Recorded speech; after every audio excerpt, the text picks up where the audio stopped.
Hi hello friends, welcome back to my channel. Divisibility rule by 7. మనకి 0 వచ్చినా 7 divisibility వచ్చినా మనకి అదే ఆ వాల్యూ అనేది డివిజబుల్ బై 7 అవుతుంది. ఇక్కడ 644 డివిజబిలిటీ బై 7 అనేది చెక్ చేద్దాం. ఇక్కడ లాస్ట్లో ఉన్నటువంటి 1 డిజిట్ అనేది 4 అనేది మల్టిప్లై అనేది 2 చేయండి. 4 2 జా 8. 8 అనేది రిమైనింగ్ మిగిలినటువంటి 2 డిజిట్స్ నుంచి మైనస్ చేయండి. ఇక్కడ 64 మైనస్ 8 చేస్తే మనకి 56 వస్తుంది. 56 అనేది డివిజబుల్ బై 7 అనేది అవుతుంది. 8 జా 56.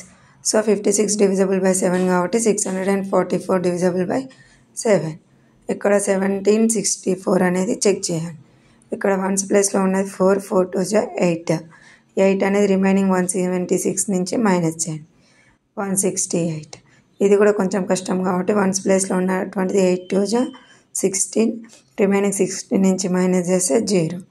మనకి 0 అన్న డివిజబిలిటీ బై 7 అన్న 7తో డివిజబుల్ అనేది అవుతుంది. నెక్స్ట్ 343. ఇందులో వన్స్ ప్లేస్లో ఉన్న 3 3 2 జా 6. 6ని 34 నుంచి తీసేస్తే 28. 28 అనేది డివిజబుల్ బై 7 కాబట్టి 343 divisible by 7. Thank you for watching.